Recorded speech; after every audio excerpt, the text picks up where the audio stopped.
Gusto mo bang magkaroon ng maugat na shoulder at talagang pumuputok? Gayahin mo na tong workout na ipapakita ko sa inyo. Napaka-basic lang neto. Siyempre, dumbbell lang ang kailangan mong gawin. Siyempre, unang-una, ginawa natin dito ay military press. Okay? Dumbbell military press. 10 to 15 repetitions to, guys. Remember, eto mapapayo ko sa inyo, tuloy-tuloy to. Super set to, guys. Walang hintuan to. Next, after mo magawa yung military press, Arnold press, diretso tayo dyan. Walang pahinga to, guys. Remember, walang pahinga. 10 to 15 repetitions bawat workout. Okay? 4 na ulit natin tong gagawin at syempre, pagtapos nyong gawin tong 4 na ulit na to, pump na pump talaga ang inyong shoulder. Puputok. Okay? So, next natin dyan, after natin ng Arnold press, ay diretso tayo sa syempre, napakalupit na side raises. Guys, kung makikita nyo, tuloy-tuloy to ha. Walang cut to, walang hintuan. Napakahirap. Burn na burn.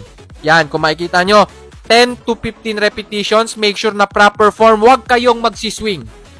Okay? Huwag kayong magsiswing pag ginagawa nyo tong workout na to. Paano nyo may iwasan mag-swing? Syempre, dapat moderate lang ang bubuhatin nyo. Pero syempre, may challenge pa rin. Ayan. Next natin ay front raise. Kung makikita nyo dito, talagang proper form. Hindi ako nagsiswing. Tingnan nyo mabuti yung aking shoulders. Talagang yan lang ang bumubuhat. Mind and muscle connection dapat. Lahat ng gagana dito, shoulders lang. Wala nang iba. Next workout natin, syempre, lahat ng muscle part titirahin natin. So, next natin, ito ang tinatawag na rear deltoids. Yan. Sa likod naman to ng shoulder. Para maging 3D look ang ating mga shoulder at pump lumaki. Pag naka-t-shirt ka, maganda tignan na malaki ang shoulder mo. Gawin mo to, pwedeng gawin mo to araw-araw.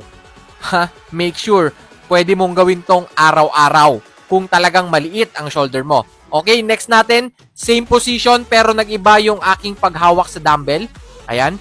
Ibang, ano naman yan, ibang rear delts naman ang tinamaan dyan. Ayan, kung makikita nyo, medyo nahihirapan na ako dito. Ayan. Tapos, syempre, hindi lang shoulders ang titirahin natin ngayon. Marami pa tayong titirahin ngayon, okay? Pero ito, next natin, kung makikita nyo, shrugs, okay?